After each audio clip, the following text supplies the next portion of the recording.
नारायण नारायण नारायण। गजाननं भूतगणादिसेवितं कपित्थजम्बोफलचारुभक्षणम् उमासुतं शोकविनाशकारकं नमामि विघ्नेश्वरपादपङ्कजम्। वक्रतुण्डमहाकाय सूर्यकोटिसमप्रभ निर्विघ्नं कुरु मे देव सर्वकार्येषु सर्वदा।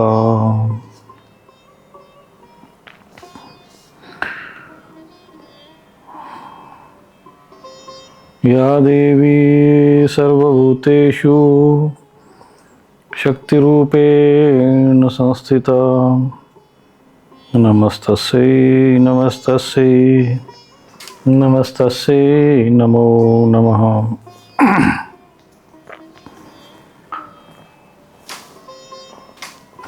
या देवी सर्वभूतेषु बुद्धिरूपेण संस्थिता नमस्तस्यै नमस्तस्यै नमस्तस्यै नमो नमः। वन्दे देवम् उमापतिं सुरगुरुं वन्दे जगत्कारणं वन्दे पन्नगभूषणं मृगधरं वन्दे पशूनां पतिम्।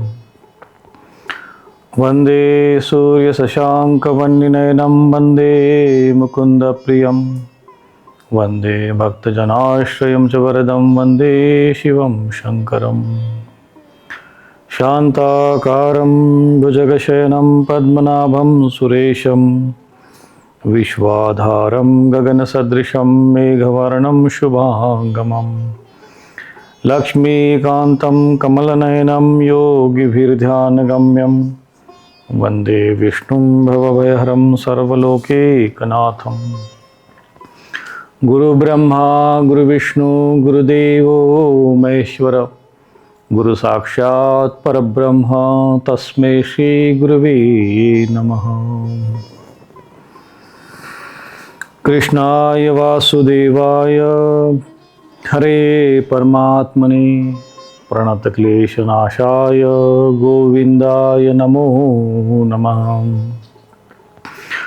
ॐ नमो भगवते वासुदेवाय।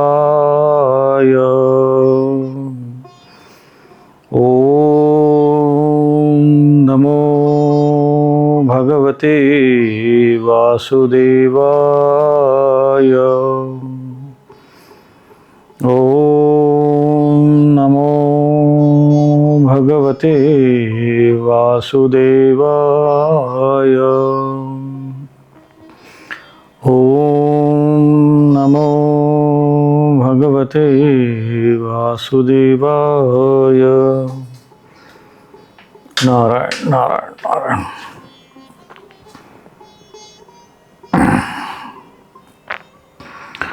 आज महत्वपूर्ण विषय है, तो सभी श्रद्धालु इस विषय को बड़ी गंभीरता से सुने और ये इतना महत्वपूर्ण विषय है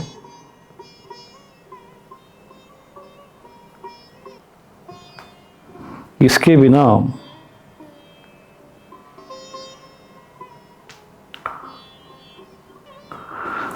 जो सनातन समाज का एक वास्तविक स्वरूप है उसको समझ नहीं पाएंगे।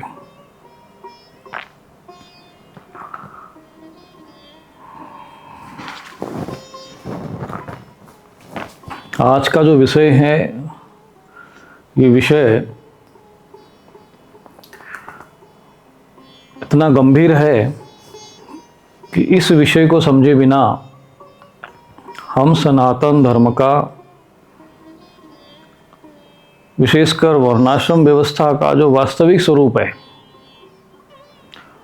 और जिस स्वरूप का पालन करने से समस्त मानव जाति जो कि सनातन धर्म का अनुसरण करती है उसका कल्याण निहित है।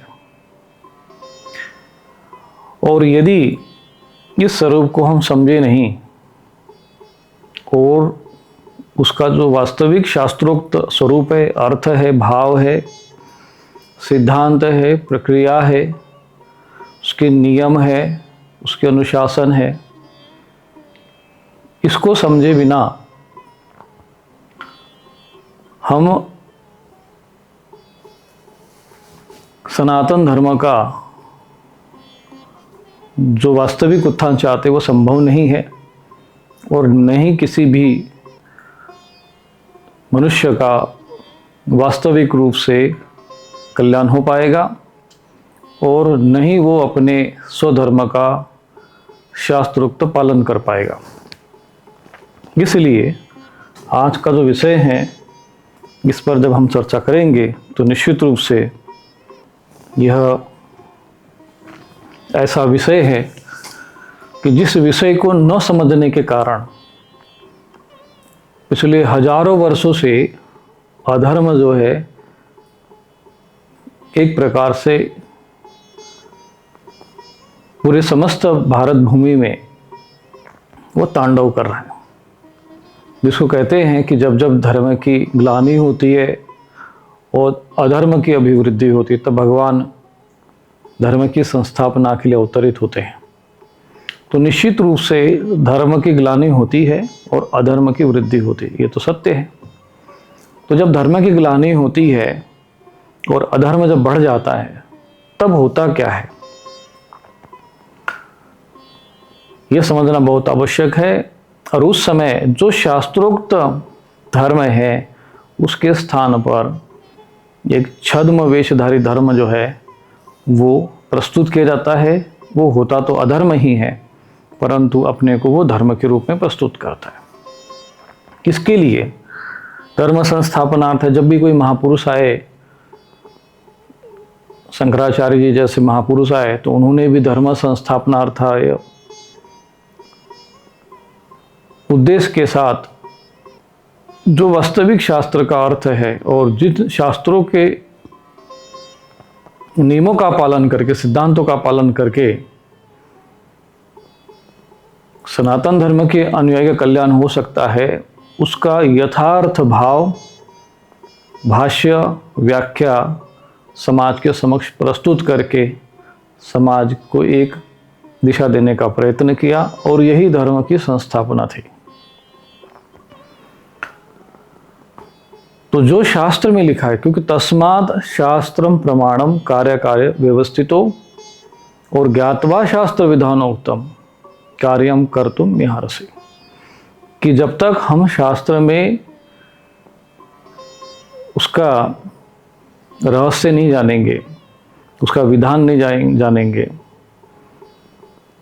और उसका विधान क्या है वो नहीं जानेंगे, विधि क्या है वो नहीं समझेंगे, शास्त्र विधि क्या है वो नहीं समझने का प्रयत्न करेंगे, तो हम कौन सा हमें कर्म करना चाहिए, कौन सा मेरा कर्म जो है धर्म है, ये कैसे समझेंगे। इसलिए ज्ञातवा शास्त्र विधानोक्तम, फिर उसके बाद आप कर्म करो।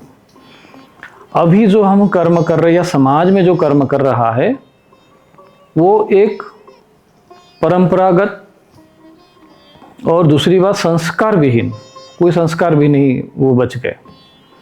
केवल एक हमें एक व्यवस्था बन गई है जो पिछले 1 या 2 हजार वर्ष पहले की हो सकती है। यदि हम उसके पहले इतिहास में पढ़ेंगे, यदि हम धर्म ग्रंथों में, इतिहास में, पुराण में, महाभारत में, वाल्मीकि रामायण में, पुराणों में यदि हम वो व्यवस्था खोजेंगे तो वो व्यवस्था वहाँ पर आपको दिखाई नहीं देगी। ये एक अव्यवस्था आई, कब आई, कैसे आई, कौन सा समय था, ये निश्चित रूप से बता पाना कठिन है, परंतु निश्चित रूप से वो अशास्त्रीय व्यवस्था समाज में प्रचलित हुई।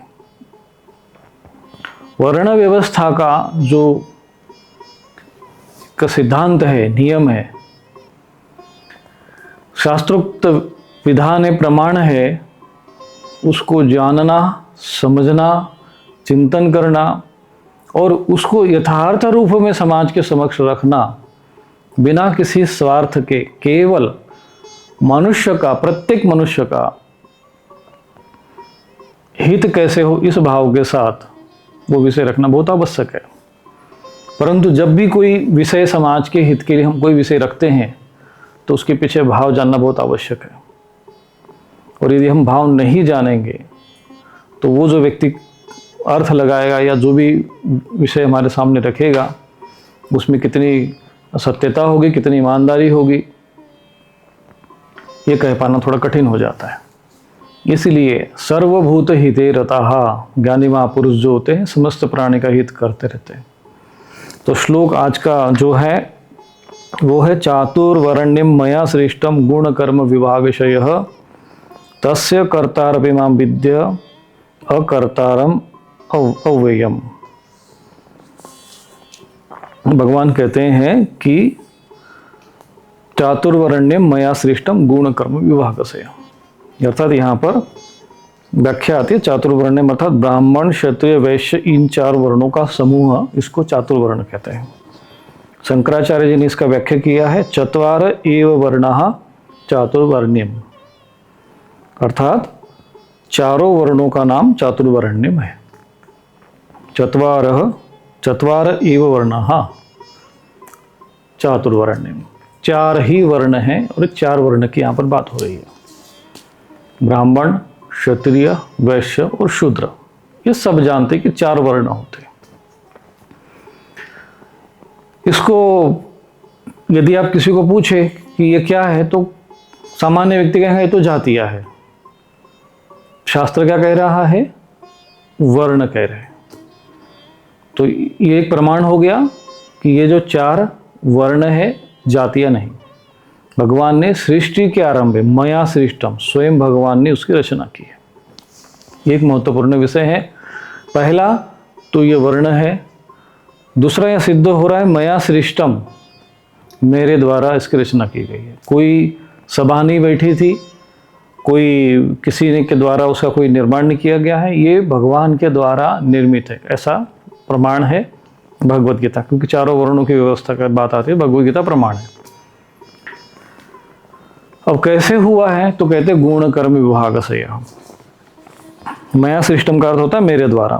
शंकराचार्य जी कहते हैं, अब शंकराचार्य ने इस पर जो व्याख्या की है चातुर्वर्ण्यम, चत्वार एव वर्णाः चातुर्वर्ण्यम, मया अर्थात ईश्वरेण, इन्होंने यहाँ पे अर्थ लगाया ईश्वरेण, मया अर्थ ईश्वरेण सृष्टम, सृष्टम का अर्थ है उत्पादितम।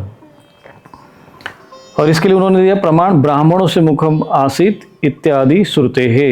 इन्होंने पुरुष सूक्त का प्रमाण भी दिया, ब्राह्मणों से मुखम आसीत बाहु राजन्यकृत जो प्रमाण है उसका दिया। तो सत्व रज, हाँ इन्होंने दिया इति श्रुते गुण कर्म विभागशो, अर्थात उन्होंने इसका अर्थ लगाया गुण विभागशः कर्म विभागशः च गुणाः सत्व रज तमांसी। तो यहाँ इनका अर्थ ये होता है कि सत्व रज तम, इन 3 गुणों के विभाग से तथा कर्म के विभाग से ये 4 वर्ण मुझ ईश्वर के द्वारा रचे हुए अर्थात उत्पन्न किए हुए हैं। ब्राह्मण इस पुरुष का मुख हुआ, ब्राह्मणों से मुखम आसित, ये समझना है, मुख हुआ ये समझना है, इत्यादि श्रुतियों से ये प्रमाणित है। अब इसको हम लोग व्यवस्थित तरीके से समझते हैं। आगे गुण कर्म विभाग से आया तो गुण का विभाग और कर्म का विभाग। तो यहाँ पर जब भी ये प्रश्न उठता है, ब्राह्मण बोलिए ये जाति है, क्षत्रिय ये जाति है, वैश्य जाति, शूद्र जाति है, तो यहाँ पर सर्वप्रथम खंडन हो जाता है कि ये जातियाँ नहीं है, ये वर्ण है। कोई ये कह सकता है कि जो जाति है वही वर्ण है, 4 वर्णों को ही 4 जाति कहते हैं। यदि ऐसा मान भी लिया जाए तब भी वो 4 ही रहेगी, क्योंकि 4 वर्ण है तो जाति भी कितनी होनी चाहिए? 4 ही होने चाहिए। परंतु हम ये देखते हैं परंपरा में, समाज में, व्यवस्था में, जैसे आज की वर्तमान अनेक जातियाँ हैं। तो जब जातियाँ अनेक है तो फिर वो वर्ण नहीं है, और यदि वर्ण ही जाति है तो वो 4 ही होगी। अब जाति मानना चाहो तो मान सकते हो, परंतु वो 4 ही होगी यदि वर्ण को अगर आप जाति मानते हैं तो। जबकि इस शास्त्र में ऐसा कोई वर्णन नहीं आया है और न शंकराचार्य जी इसकी व्याख्या करते समय उसको जाति मान रहे हैं। कह रहे कि ये वर्ण है। भगवान कहते हैं मैंने 4 वर्णों की रचना की, ये प्रमाण हो गया। तो इसलिए ये जो प्रश्न है, ये जो विवाद है, यहाँ पर समाप्त तो होता है कि ये जाति है या वर्ण है, सिद्ध होता है कि ये वर्ण है। तो प्रथम ये बात आएगी भाई आप किस जाति के हो। आप कहोगे कि हम तो ब्राह्मण जाति के हैं, हम क्षत्रिय जाति के, तो फिर आप जो है असत्य बोल रहे हैं और शास्त्रीय बोल रहे हैं। क्योंकि जातियां तो अनेक है, जातियों का तो कोई इसका विश्लेषण अलग है, वो विषय अलग हो जाएगा। अभी हमारा जो पूरा ध्यान केंद्रित है और जो विषय है हमारा वो है वर्ण। अब हम आपसे पूछेंगे आप किस वर्ण के हैं, तो कहेंगे हम ब्राह्मण वर्ण के हैं, तो ये ठीक है। हम क्षत्रिय वर्ण के हैं, तो आप ठीक है। फिर हम कहें ब्राह्मण जाति के हैं, तो भाई जाति अभी वर्ण है, ये बात सिद्ध होती नहीं है, क्योंकि जाति अनेक है, वर्ण क्यों 4 है। तो 4 वो कहना 4 = 4 ही होना चाहिए ना। तो अगर आप जाति में भी लेते हो तो वो फिर वर्ण को अगर जाति मानते हो तो 4 ही मान के चलते हो। तो यहाँ पर 4 वर्ण है। अगर यदि आप कोई कहता है मैं वर्ण व्यवस्था से मैं ब्राह्मण हूँ, मैं क्षत्रिय हूँ, मैं वैश्य हूँ और मैं शूद्र हूँ, तो भाई आप कैसे शूद्र हो, कैसे ब्राह्मण हो, कैसे क्षत्रिय हो, कैसे वैश्य हो, कैसे शूद्र हो। कहते हैं कि हमारे माता पिता ब्राह्मण थे या मैं ब्राह्मण के घर में मेरा जन्म हुआ, इसलिए मैं ब्राह्मण हूं। तो ये वर्ग है जो ये कहता है कि जन्म से ये वर्ण बनता है। यहाँ मैं जाति की बात नहीं कर रहा हूँ, जाति तो यहाँ पर कोई विषय आया ही नहीं है, तो इसलिए जाति शब्दों को यहाँ पर आप साइड कर देते हैं हम लोग, क्योंकि यहाँ पे चातुर्वर्ण्यम 4 वर्णों की रचना हुई है। तो यहाँ पर वर्ण शब्द पर ही हम केंद्रित करते हैं। और ब्राह्मण क्षत्रिय वैश्य शूद्र है, ये 4 वर्ण है, जातियाँ नहीं है, ये सिद्ध होता है। क्योंकि भगवान ने कोई चतुर जाति मया सृष्टम ऐसा नहीं कहा है, चातुर्वर्ण्य मया सृष्टम ऐसा कहा है। तो 4 जो है वर्ण है। अब दूसरा प्रश्न आता है कि भाई अब ब्राह्मण क्षत्रिय वैश्य शूद्र कैसे। तो बोले मैं ब्राह्मण के घर में जन्म लिया हूँ, मेरे माता पिता ब्राह्मण हैं, मेरे जो है माता पिता क्षत्रिय, तो मैं क्षत्रिय हूँ, और यही परंपरा समाज में प्रचलित है। अर्थात जो वर्ण व्यवस्था का जो आधार है वो क्या है। एक वर्ग ऐसा मानता है कि वो जन्म से है, यानी यदि मेरे माता पिता ब्राह्मण है, मेरे माता पिता क्षत्रिय है, मेरे माता पिता वैश्य हैं, मेरे माता पिता शूद्र हैं, इसलिए मैं भी ब्राह्मण क्षत्रिय वैश्य अथवा शूद्र हूँ। यही धारणा समाज में इस समय प्रचलित है। ये कब से प्रचलित हुई है ये जो है ये कह पाना बड़ा कठिन है, परंतु जहाँ तक अनुमान लगा सकते हैं तो 1000-2000 वर्ष, क्योंकि ये आपको किसी पुराणों में या जो है इसमें कलयुग के आरंभ में, द्वापर में, त्रेता में या सतयुग में ये आपको वर्णन नहीं दिखेगा कि हाँ भाई मेरे माता पिता ब्राह्मण है, इसलिए मैं ब्राह्मण हूँ। जन्म से एक आता, तो पहला एक वर्ग हुआ जो ये कहता है कि मैं जन्म से ब्राह्मण। दूसरा ये कहता है कि जो कि शास्त्र में यही पर विवाद आएगा। तो जो वर्ण व्यवस्था है उसका आधार क्या है, तो भगवान ही उसका उत्तर देते हैं। हमारी परंपरा क्या है, ये जो एक वर्ग है वो कहता है कि हम माता पिता हमारे ब्राह्मण इसलिए हम ब्राह्मण हैं, माता पिता क्षत्रिय इसलिए हम क्षत्रिय हैं, हमारे माता पिता वैसे, मैंने वैश्य के घर में जन्म लिया है तो मैं वैश्य हूँ। ठीक है, एक वर्ग हो गया, आपकी एक मान्यता है, परंपरा है, विचारधारा है, बिल्कुल ठीक है। परंतु शास्त्र क्या कहता है, भगवान क्या कहता है। भगवान क्या कहते हैं, चातुर्वर्ण्य मया सृष्टम, 4 वर्ण है मेरे द्वारा रचे हुए हैं, गुण कर्म विभागशयः। तो पूरा श्लोक ये है। यहाँ पर उसका अनुवाद ये होता है कि 4 वर्णों की रचना गुण विभाग और कर्म विभाग से की जाती है। की गई है। शंकराचार्य जी ने भी यहाँ पर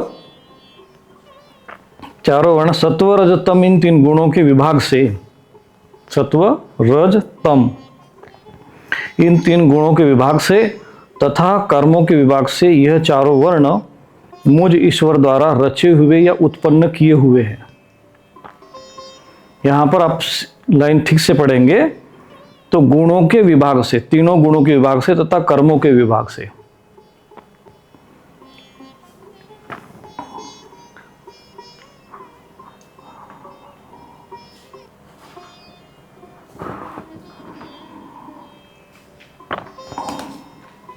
तो ये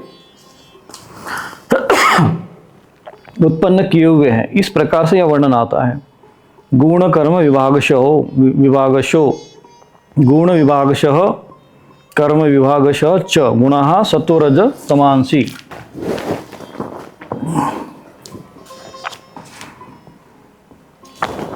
तो इस प्रकार से यह महत्वपूर्ण विषय है।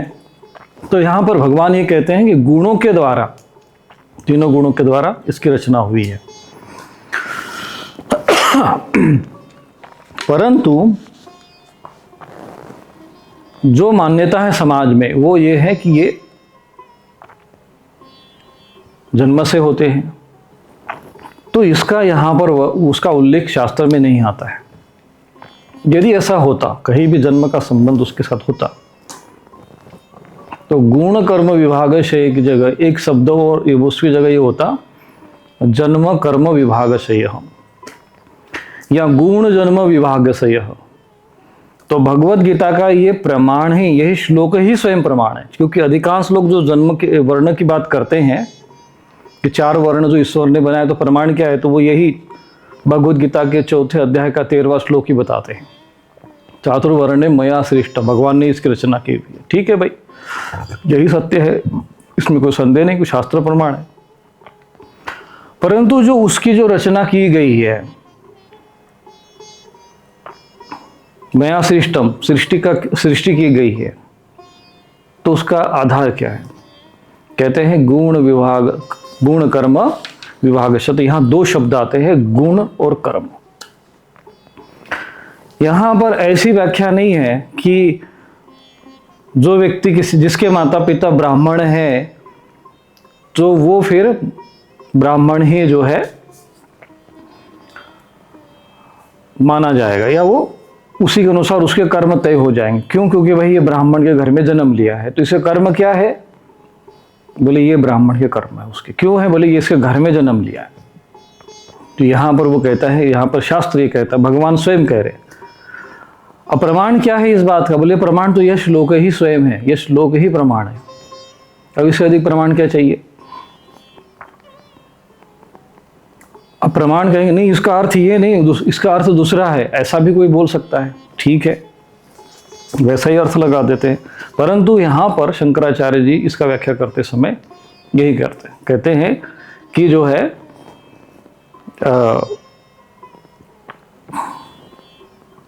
ब्राह्मण जो है गुण कर्म से, क्षत्रिय है गुण कर्म से, वैश्य है तो गुण कर्म से, और शूद्र है तो गुण कर्म से, उसी का विभाजन किया गया गुण के आधार पर।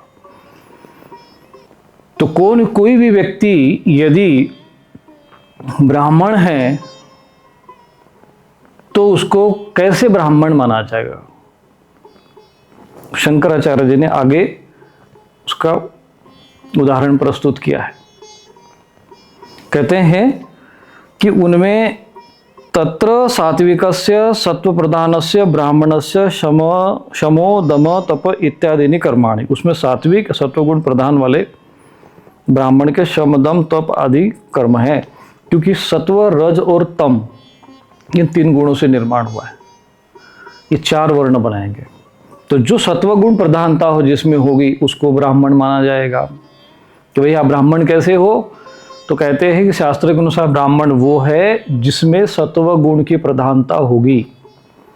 दूसरा एक पक्ष कहेगा कि नहीं, मैं ब्राह्मण हूं। क्यों, कैसे ब्राह्मण? भैया मैं ब्राह्मण के घर में जन्म, मेरे माता पिता ब्राह्मण थे। परंतु ये प्रश्न आएगा कि क्या आप में सत्व गुण की प्रधानता है? बोले नहीं मेरे में तो तमस है, तो पहले उसमें कहा तमस की प्रधानता है, रजस की प्रधानता है, तब तुम ब्राह्मण नहीं हो। क्यों? क्योंकि ब्राह्मण जो है वो गुण कर्म विभाग से है, गुणों के आधार पर। तो सत्व गुण की प्रधानता जिसमें होगी वही ब्राह्मण होगा, और जिसमें सत्व गुण होगा वही ज्ञान प्राप्त कर सकता है। सत्वात संजायते ज्ञानम, सत्वगुण आप में नहीं है तो आप ब्राह्मण नहीं हो सकते, ब्रह्म ज्ञान नहीं प्राप्त कर सकते, आप पंडित नहीं हो सकते, विद्वान नहीं हो सकते, आप ब्रह्मनिष्ठ नहीं हो सकते। क्यों? क्योंकि सत्वात संजायते ज्ञानम, सत्वगुण आप में होना चाहिए। और जिसमें फिर कहेंगे नहीं सत्वगुण हमारे में नहीं है लेकिन हम तो ब्राह्मण के घर में जन्म लिए, तो बोले आप ब्राह्मण नहीं हो। क्यों? क्योंकि आप सत्वगुण से ही ये कर्म करो, क्योंकि गुण ही कर्म के लिए प्रेरित। प्रकृति क्रियमाणानि गुणे कर्माणि सर्वशः, प्रकृति ही अपने गुणों के द्वारा कर्म करने के लिए प्रेरित करती है। तो सत्वगुण आएंगे तभी आप सम दम तप शौचम कार्य कर पाओगे। सत्वगुण नहीं है तो न तो आप तप कर पाओगे, न शम कर पाओगे, न दम कर पाओगे, न आपकी आस्तिकता ज्ञान विज्ञान में होगी। तो फिर क्या होगा? तो यदि आप में सत्वगुण नहीं है तो तीनों गुण में से तो कोई तो गुण होगा। तो आगे कहते हैं शंकराचार्य जी, क्योंकि उनके बिना भगवान आचार्य शंकर, भगवान शंकर जिनको हम कहते हैं शंकराचार्य कहते हैं, उनके बिना उनसे श्रेष्ठ कोई ऐसा महापुरुष नहीं हो सकता जो इस श्लोक का यथार्थ अर्थ लगाकर समाज के सामने समक्ष प्रस्तुत कर सके। और शंकराचार्य जी ने यदि प्रमाण दे दिया तो वो प्रमाण माना जा सकता है कि हाँ उन्होंने जो अर्थ लगाया है इस श्लोक का वो यथार्थ है। तो वो कहते हैं कि सत्वगुण प्रधानस्य सात्विकस्य ब्राह्मणस्य शमदमादि कर्म। फिर वो आगे कहते हैं सत्व उपर्जन रज प्रधानस्य क्षत्रियस्य क्षौर्य तेज प्रभुतीनि कर्माणि। जिनमें सत्वगुण गौण है, सत्वगुण तो हैं पर कहते हैं कि गौण है वो, या उपज, यहां पे शंकराचार्य जी ने उपसर्जन शब्द का प्रयोग किया है। सत्व उपसर्जन रजः प्रधानस्य, और रज प्रधान हो, रजोगुण की प्रधानता होगी परंतु उसमें सत्वगुण उपसर्जन होगा यानी गौण होगा। तब उसके जो कर्म है ऐसे व्यक्ति के लिए फिर कर्म है। कौन से कर्म है? तो क्षौर्य तेजो धृति दाक्ष युद्धे च अपलायनम दानम ईश्वर भावस्य शास्त्र कर्म स्वभावजम। फिर उसका नेचर, अपने स्वभाव जो है इसी कर्म की तरफ जाएगा। बोले हमारे अंदर सात्विक गुण की प्रधानता नहीं है, हम सात्विक नहीं है, रज की प्रधानता है, रजोगुण की प्रधानता। बोले आप ब्राह्मण नहीं हो सकते, आप शम दम तप शौचम शांति आर्जव में कर्म ही नहीं कर सकते। बोले नहीं हम तो ब्राह्मण के घर में जन्म लिए हैं, परंतु ब्राह्मण के घर में लेने से आपके अंदर सत्वगुण की प्रधानता आ गई, यह तय निश्चित नहीं होता है। अब यहीं पर शास्त्रार्थ का चर्चा आती है और इस पर चर्चा करना चाहिए। आगे हम इस पर और भी विश्लेषण में करूंगा मैं। तो यह सिद्ध हुआ कि जब तक आप में सत्वगुण की प्रधानता नहीं रहेगी, आप शम दम तप शौचम शांति आर्जवमेव च ज्ञान विज्ञान आस्तिक्यम ब्रह्म कर्म स्वभावजम, ये जो कर्म है आप नहीं कर सकोगे। बोले मैं अगर किसी व्यक्ति में अगर ये सत्वगुण की प्रधानता है और वो सोचे कि नहीं मैं युद्ध करना चाहता हूं, तो भी युद्ध नहीं कर पाएगा। क्यों? क्योंकि उसके लिए रज की प्रधान, शौर्य तेजो धृति दाक्ष युद्धे च अपलायनम, ये जो गुण है ये आपके अंदर तब आएंगे जब आपके अंदर रजोगुण की प्रधानता होगी। शंकराचार्य जी कह रहे हैं इसको। ठीक है, अब मान लीजिए कि हमारे अंदर जो है वो रज की प्रधानता, रजोगुण की प्रधानता नहीं है, मतलब सत्व प्रधानता नहीं है और सत्वगुण बिल्कुल है ही नहीं है। बोले महाराज हमारे में सत्वगुण है ही नहीं है, परंतु मैं ब्राह्मण के घर में जन्म ले लिया हूं, तो क्या मैं ब्राह्मण हो सकता हूं? शंकराचार्य जी कहते हैं नहीं, तुम ब्राह्मण नहीं हो सकते। कहते हैं तम उपसर्जन। अब यहां पर सत्व नहीं है, कहते हैं कि तम उपसर्जन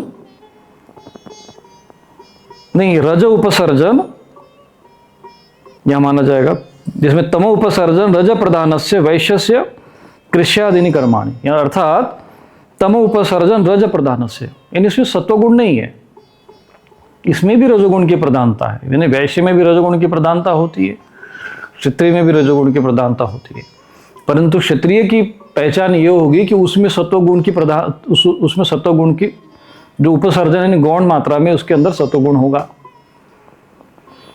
महाराज हमारे में सत्वगुण नहीं है तो फिर तुम क्षत्रिय नहीं हो सकते, क्योंकि जैसे ही तुम्हारा युद्ध होगा, जो युद्धिच अपलायनम का जो तुम्हारे अंदर जो स्वभाव है, वो तुम्हारे जो प्रजा का पालन करने का जो स्वभाव है, प्रजा के हित के लिए त्याग और बलिदान करने का जो स्वभाव है, प्रकृति है, दया भाव जो तुम्हारे अंदर है, प्रजा के प्रति जो दया भाव है वो नहीं रहेगा। दया, तुम प्रजा का शोषण कर लोगे। क्यों? क्योंकि तमस है, सत्व नहीं तुम्हारे अंदर, ज्ञान नहीं प्राप्त कर पाओगे। तो उसके लिए तो वो क्या करेगा? तो कहता है वो कृषि आदि कर्म, कृषि कर्म करेगा। यहां पर वो कहते हैं कृषि आदि कर्म आ गया। कृषि गौरक्ष वाणिज्यम वैश्य कर्म स्वभावजम। तो कृषि का मतलब खेती करना, गौरक्षा करना, गाय की रक्षा करने का जो कर्तव्य वो वैश्य का है, और वाणिज्य ने व्यापार, वो वैश्य कर्म हो गया।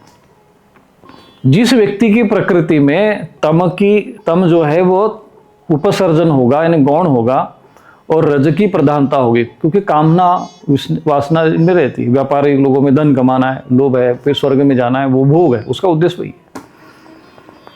पर इसमें दया सत्वगुण की प्रधानता ना उनकी नहीं, दया उतनी नहीं होती, क्योंकि नहीं भैया वो उससे तो भाई टैक्स लेगा ही लेगा, अपना 5 रुपए का चीज जो है 50 में बेचना है।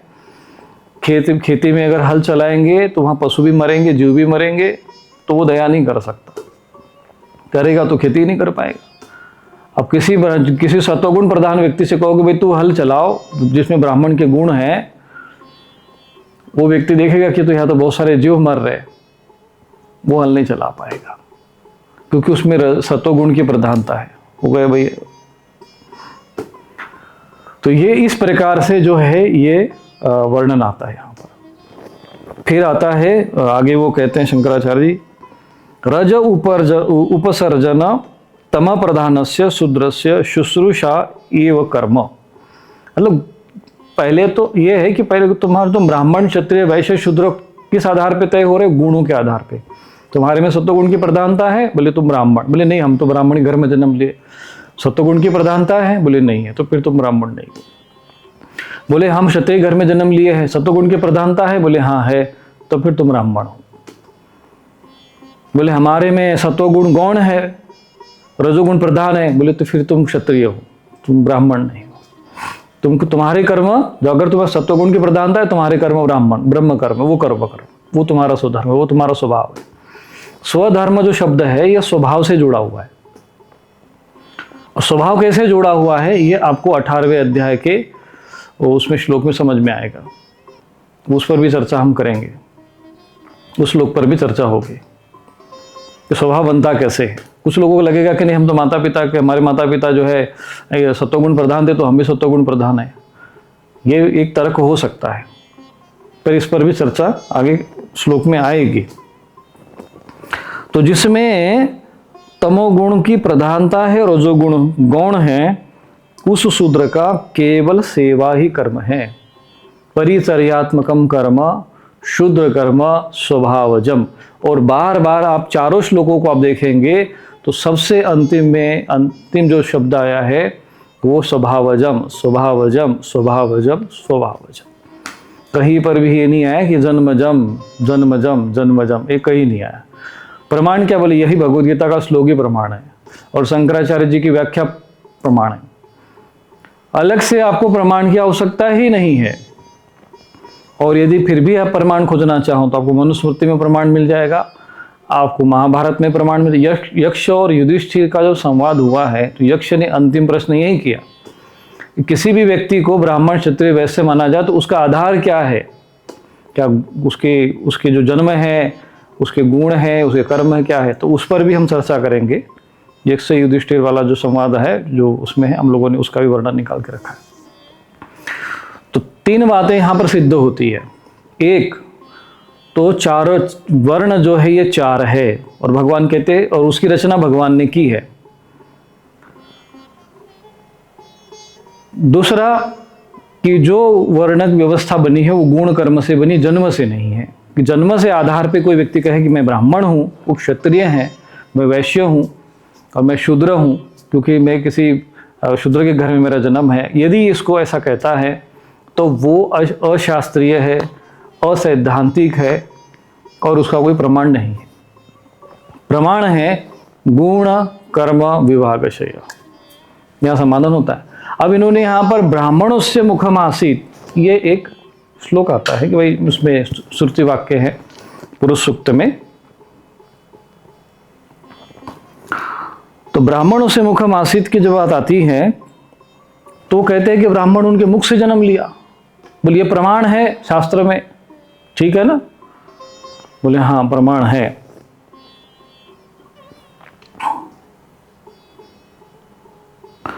तो क्या इसका ये कहना चाहते हो कि जो ब्राह्मण है वो, जो यहां पर ब्राह्मणों से मुखम आसीत, पहली बात तो आसीत जो शब्द है उसका अर्थ जो है जन्म लेना नहीं होता कि वो उनके मुख से निकले हैं, विराट पुरुष के मुख से निकले, उनसे विराट पुरुष से उत्पन्न हुए। कहते हैं कि यहाँ पर अर्थ आसित अर्थात ये होता है कि ये भूतकाल को बताता है, अस धातु से बनता है आसित शब्द, कि ब्राह्मण उस विराट पुरुष का मुख हुआ। यहाँ पर पुरुष सूक्त में इस बात का वर्णन नहीं है क्योंकि इसी का प्रमाण दिया जाता है कि ब्राह्मण जो है वो जन्म से ब्राह्मण ही है, तो वो वही से सृष्टि की आरंभ हुई, तो ब्राह्मण उन्हीं के घर से वही से परंपरा चली, ब्राह्मण से ब्राह्मण ही उत्पन्न होता है। कई आचार्य जो है कहते हैं कि नहीं, ब्राह्मण गधे से गधा उत्पन्न होता है, घोड़े से घोड़ा उत्पन्न होता है, ऐसे ब्राह्मण से ब्राह्मण ही होता है। अरे तो ब्राह्मण से ब्राह्मण होता है तो भाई ब्राह्मण के घर से जब जन्म लेगा कोई व्यक्ति तो क्या वो शिखा सूत्र और सारे चीज उसके शरीर के साथ जन्म लेता है क्या? और चार बालक यदि जो जन्म लिए सामने खड़े कर बैठा दोगे, जन्म से ही किसी के सामने रख दो, तो क्या आप बता सकोगे कि इसमें से कौन ब्राह्मण कौन क्षत्रिय? वैसे उस शिखा सूत्र है क्या उसके साथ में? और यदि कोई जन्म से ही ब्राह्मण हो जाए तो फिर संस्कार क्यों होते? उसके संस्कार द्विज उच्चते क्यों है? जब उसका संस्कार होता है तब न द्विज बनता है वो, और द्विज बनने के बाद ही वो यज्ञ कर पाएगा। संस्कार नहीं हुआ तो यज्ञ भी नहीं कर पाएगा। तो फिर संस्कार की आवश्यकता क्या है? वो तो जन्म से ही ब्राह्मण हो गया। भाई जो जन्म से ही लोहा है, अब जैसे जन्म से गधा है तो गधा ही रहेगा, तो उसमें उस पर संस्कार करके आप उसको घोड़ा नहीं बना सकते हो। तो इससे अर्थ होता है कि भाई जो यहाँ पर मनुष्य योनि की बात हो रही है, घोड़े से घोड़ा हो रहा है, गधे से गधा हो रहा है, ऐसे मनुष्य से मनुष्य ही जन्म लेगा। लेकिन ये नहीं कि ब्राह्मण जन्म लेगा। ब्राह्मण वहां से जन्म लिया, उनके मुख से उत्पन्न हुआ, ये ऐसा अर्थ नहीं बनता। ब्राह्मण उसका मुख हुआ। कैसे हुआ मैं को बताता हूं। इसमें लिखा है कि जब पुरुष सूक्त की यहां पर वाक्य, यहां पर सृष्टि रचना नहीं बताई जा रही कि किससे से कौन उत्पन्न, विराट पुरुष की कल्पना की गई। तो विराट पुरुष कैसे थे? तो सहस्त्र शीर्षा पुरुष, यानी उसमें जो है सिर है उसके हजारों सिर थे। एक नहीं था उनका मुख कि एक मुख से एक ही निकला हो, कोई ऐसा, ठीक है? तो हजारों उसके मुख थे, हजार सहस्त्र वाहवे, सहस्त्राक्ष, सहस्त्रपाद है पैर, उनके अक्ष, आंखें, कई प्रकार, हजारों प्रकार के ऐसे विराट पुरुष की जो है एक कल्पना पुरुष सूक्त है, उसका इससे संबंध नहीं है। परंतु भगवान ये कहते हैं कि जब सृष्टि की रचना हुई तो चार प्रकृति के लोगों को मैंने उत्पन्न किया। तो जिसमें से जो ब्राह्मण प्रकृति के जो लोग, जो भी चार प्रकार के हैं, वो उनके मुख से निकले, ये प्रमाण है, प्रकृति के लोग। परंतु वहां से जन्म हुआ इसका अर्थ नहीं हुआ। फिर कहते कथिदा व्यकल्पयन, और ये कल्पना की गई। जब उस विराट पुरुष की जब निर्माण हुआ तो इसमें एक श्लोक आता है, इसमें एक आता है कि यद पुरुष यदूत कथिदा व्यकल्पयन मुखम किमस्यासित किम बाहु किम उरुपादा उच्चते, यानी उसका जो मुख कौन हुआ और कथिदा व्यकल्पयन, शंकर द्वारा प्रकट हुए जिस पुरुष का आप ज्ञानीजन वर्णन करते हैं उसकी उत्पत्ति में किस प्रकार से कल्पना करते, क्योंकि कथिदा व्यकल्पयन शब्द आया है, ये कल्पना की गई है। तो उन्होंने कहा कि ब्राह्मण जो उनका मुख हुआ, यानी कल्पना की विराट पुरुष है, तो अभी कल्पना तो करो, चलो एक भाव बना दिया, ब्राह्मणों से मुखम आसीत शब्द आ गया। फिर कहते हैं बाहु राजन्यकृत, और उनके जो बाहु से जो है वो क्षत्रिय निकल गए। तो जो क्षत्रिय प्रकृति के लोग निकले, ऐसा नहीं कि वहां से जन्म हो गया, भाई अब जन्म तो होगा तो पेट से होगा। अब लोग कुछ कहते कि नहीं, ब्राह्मण जो है उस विराट पुरुष से निकले, क्षत्रिय उसमें बाहु से निकले, वो वहां से पैर से निकले।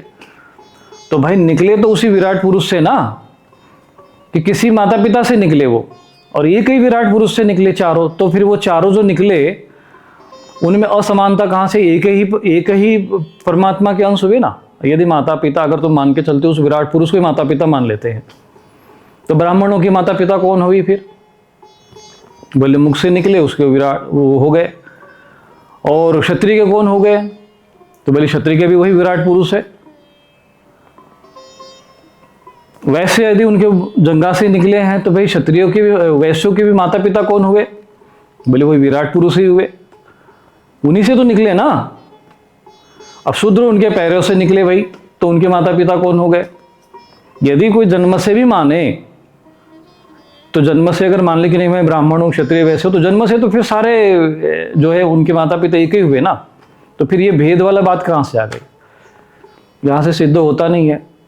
यहाँ पर ब्राह्मण का जन्म जो माना जाता है जन्म से, वो बात कहीं पर भी किसी श्लोक में सिद्ध नहीं होती है। उन्होंने विकल्पन, और उसमें भी कई हजार उनके हजारों मुख की कल्पना की गई, 1000 पैरों की कल्पना की गई। और कहा गए चंद्रमा मनुष्य जात, चंद्रमा जो उनका मन हुआ, यहाँ पर आसीत शब्द का अर्थ हुआ यानी भूतकाल के बारे में बताते कि ऐसे ऐसे एक कल्पना की गई, और फिर जब कल्पना की गई तो ब्राह्मण उनका मुख हुआ, ये उसका अर्थ होता है। लेकिन ब्राह्मण उनके यहाँ से जन्म लिया, और फिर जन्म लिया तो फिर उसके बाद उनके बाद जो ब्राह्मण निकला वो प्रथम ब्राह्मण कौन है? अगर यदि ऐसा कोई वर्णन होता कि नहीं जन्म से ही कोई ब्राह्मण होता है, वो इन्हीं के मुख से निकला है, ब्राह्मण निकला, फिर उसके बाद ही जो ब्राह्मण उनके पुत्र हुए, उनके पुत्र ब्राह्मण ही हुए, शूद्र हुए। तो आप बता सकता, कोई भी किसी भी धर्मशास्त्र में कहीं भी कोई बता सकता है कि जो मुख से निकला ब्राह्मण था, प्रथम ब्राह्मण कौन था? और ब्राह्मण भी निकला तो साथ में ब्राह्मणी भी निकली होगी, क्योंकि उसके बिना तो जन्म संतान नहीं होगा ना, आगे चल के कहाँ से होगा? तो अगर जन्म से मानोगे तो फिर यहाँ आप जो है पूरा गड़बड़ा जाओगे, कहीं आपके पास उत्तर नहीं है, कोई इसका कोई इतिहास नहीं है और कोई प्रमाण नहीं है। तो जन्म से जो है ब्राह्मण क्षत्रिय वैश्य शूद्र जो है, ये धारणा ही गलत है। ये सृष्टि से चारों वर्ण निर्माण हुए हैं, वो विराट पुरुष से ही उनका उत्पत्ति हुई है, जैसा जो भी हुआ उनकी कल्पना की गई। तो उसका आधार क्या है? उसका आधार है गुण और कर्म। जिन लोगों में सत्वगुण की प्रधानता हो गई वो ब्राह्मण कर्म की तरफ जाएगा, क्योंकि 4 प्रकृति के बनाए तो सही है, सृष्टि को चलाना है तो 4 प्रकृति के लोग चाहिए, क्योंकि उसको व्यापार भी कराना है, उसको शूद्र कर्म भी कराना है। तो भाई 4 प्रकृति के पुरुष उत्पन्न कर दिए, 4 प्रकृति के मनुष्य, उसको मनुष्य में कैटेगरी कर दिया। जन्म का यहाँ पर कोई संबंध नहीं आता, गुण कर्म विभाग से, गुणों के आधार पे। कुछ लोग कहेगा कि नहीं गुण तो जो है माता पिता से ही आते हैं, ये भी आएगा तर्क, इस पर भी चर्चा करेंगे हम लोग। परंतु ये तो तय हुआ ना, प्रथम तो ये तय हो रहा है कि भगवत गीता में ही उसका प्रमाण है कि कोई भी व्यक्ति यदि ब्राह्मण है तो उसमें सत्वगुण की प्रधानता होनी चाहिए, तब वो ब्राह्मण है। ये बात शंकराचार्य जी प्रमाणित कर रहे हैं। सत्व प्रधान से सात्विकस्य ब्राह्मण से समाधमादि कर्म। यदि उसमें सत्वगुण की प्रधानता नहीं है, सात्विकता नहीं है, रज की प्रधानता है, तो फिर वो ब्राह्मण नहीं हो सकता, क्योंकि उसके लिए ये जो गुण का जो कह सकते हैं कि एक क्वालिफिकेशन है, उसको सिद्ध करनी पड़ेगी कि मेरे में सत्वगुण की प्रधानता है, इसलिए मैं ब्राह्मण हूं। क्यों? क्योंकि गुण ही कर्म करवाते हैं। अगर तुम्हारे अंदर सत्वगुण का प्रधानता नहीं रहेगी तो तुम सत्वगुण से संबंधित जो कर्म है, शम दम तप शौचम शांति आर्जवम एवच ज्ञान विज्ञान आस्तिक्यम ब्रह्म कर्म स्वभावजम, तुम्हारा स्वभाव बनेगा ही नहीं ये कर्म करने का, तुम ये कर्म कर ही नहीं पाओगे। इसलिए ये बात यहाँ पर समूल रूप से बिल्कुल सिद्ध हो, इसका खंडन होता है, समूल रूप से खंडन होता है कि ब्राह्मण का संबंध, क्षत्रिय का संबंध ब्राह्मण वैश्य वर्ण का संबंध, शूद्र वर्ण का संबंध किसी जन्म से होता है। ये बिल्कुल इसका खंडन हो जाता है, पूर्णतः खंडन हो रहा है। क्यों? अब आएगी बात कि नहीं गुण आते, सत्वगुण माता पिता से ही आते हैं, तो उस पर भी चर्चा आएगी, क्योंकि वो 18वें अध्याय में गुण कहाँ से आते हैं इस पर भी भगवान ने जो है उसकी व्याख्या की है।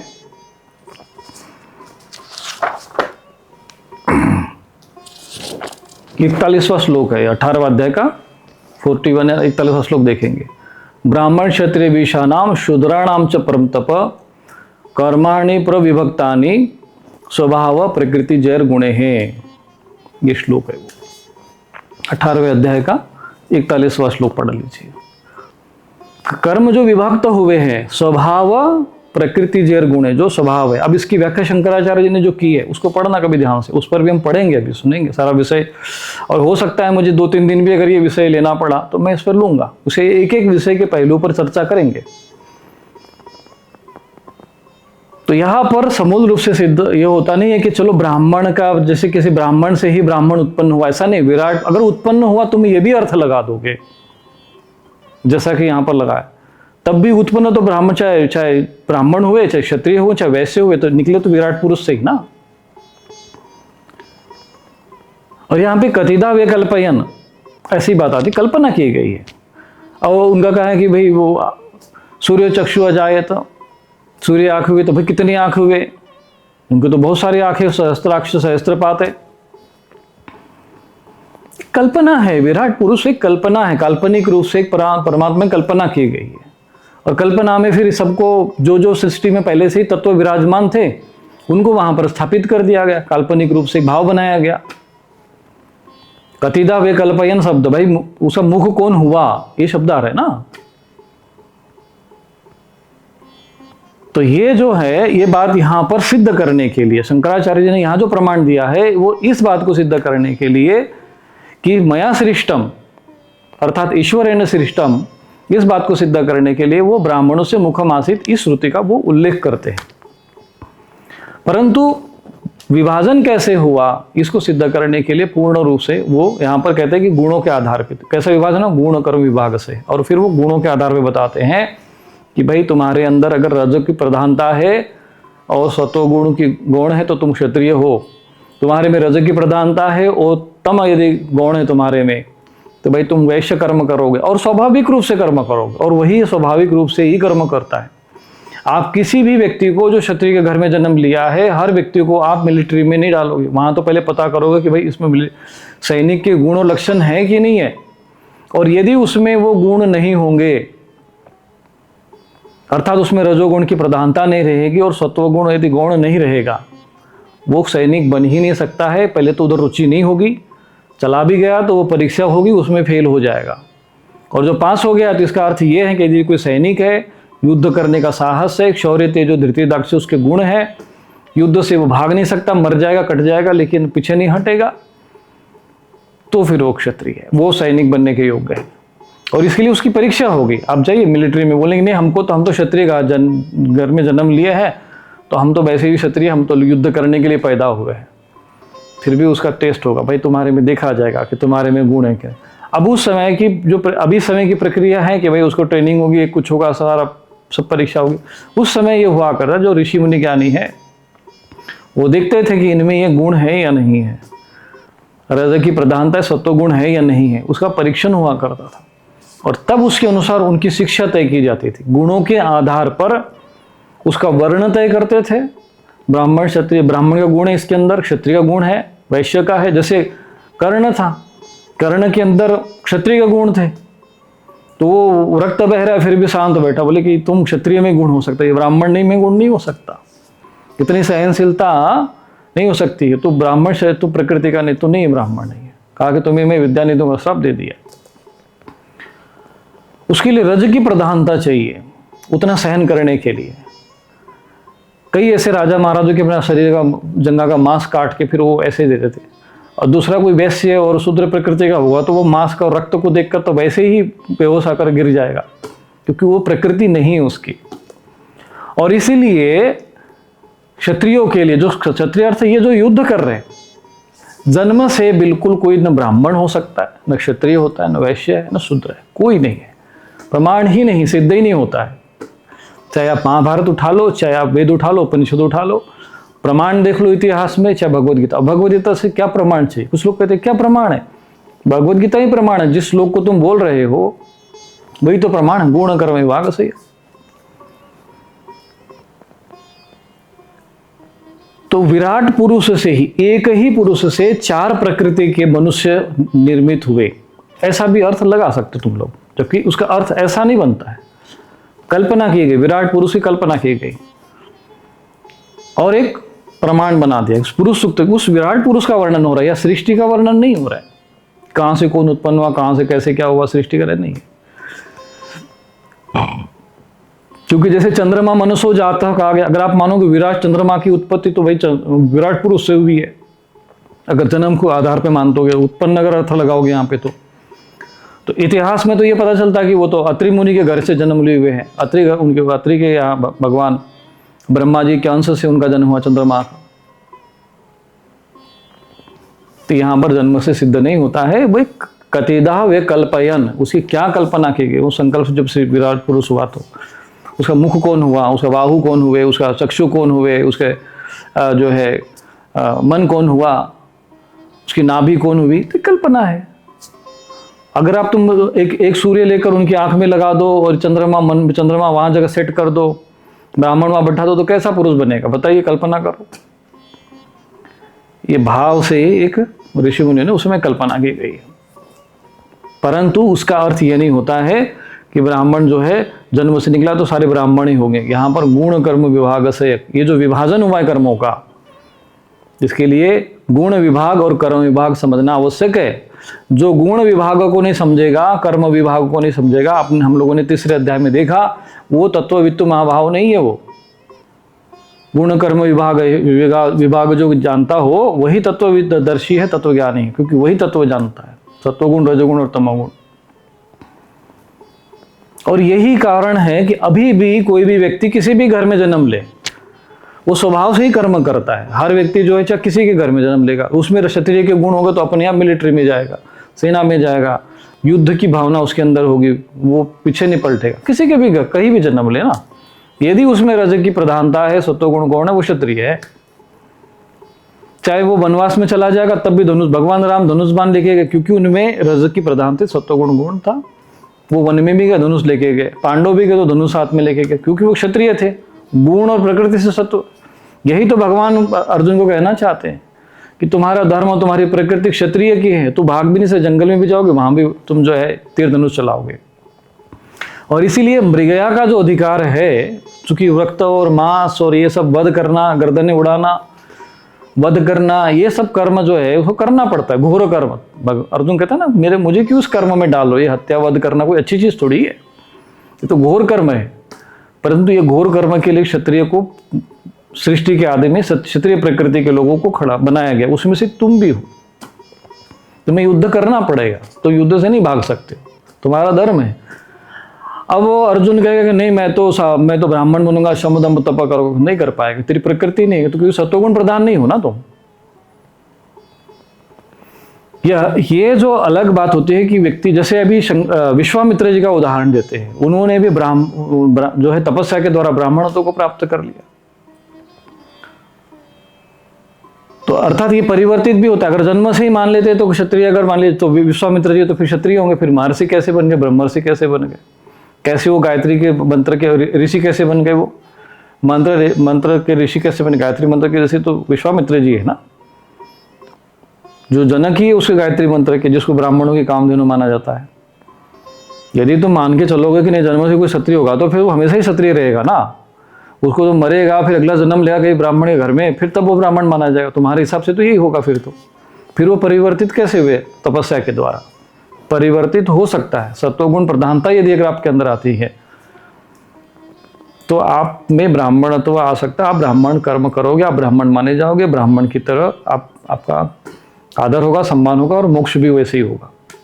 केवल यदि तुम जन्म से मान के चलोगे और फिर सोचोगे ना तो हमारे संस्कार होंगे, ना मुझे मेरे सत्वगुण की प्रधानता है और मैं ये समदम तप कर्म करूंगा और मुझे ब्राह्मण की तरह पूजो, नहीं।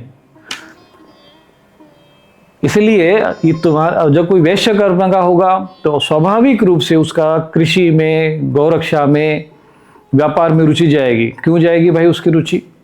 भले उसमें रज की प्रधानता है, रजोगुण की प्रधानता है, वो क्यों नहीं फिर वो अध्यात्म में जाता है, ईश्वर की भक्ति क्यों नहीं करता है, वो सेना में क्यों नहीं जाता? बोले उसमें सत्वगुण नहीं है। सत्वगुण की प्रधानता, उसमें सत्वगुण न तो प्रधान है न तो गौण है। सत्वा संजायते ज्ञानम, उधर उसकी रुचि नहीं होगी। उसका व्यापार में जाएगी रुचि, व्यापार में। पैसा कैसे आएगा? गोपालन करा जाए तो उससे जो मतलब दूध आएगा, फिर वो लोगों को अन्न पहुंचाया जाएगा। खेती करते हैं, अनाज उत्पन्न करते हैं और फिर उसे व्यापार करेगा। तो ये वैश्य कर्म स्वभावजम, ये प्रकृति है। अब कुछ लोग ये प्रश्न करते हैं हम कैसे माने कि हम ब्राह्मण हैं कि क्षत्रिय वैसे? बोले तुम्हारे अपने गुण कर्म स्वभाव देख लो, पता कर लो तुम्हारे में किसका रुचि है। युद्ध देख कर अगर मान लीजिए वो लड़ाई, युद्ध में तुम्हारे अगर तुम्हें भेज दिया जाए और तुम लड़ सकोगे, तुम्हारे में वो गुण है तो तुम जाओ सेना में जाओ, लड़ो। क्षत्रिय तो गुण है तो उधर जाओ।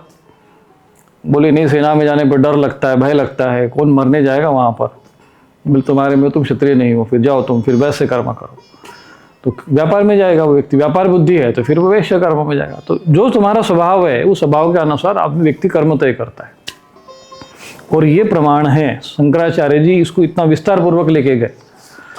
गुण विभाग और कर्म विभाग का विभाजन, जो विभाग कैसा किया गया है उसको विस्तार पूर्वक शंकराचार्य जी ने इसी श्लोक की व्याख्या करते हुए ये सारा वर्णन गीता शंकर भाष्य में किया हुआ है।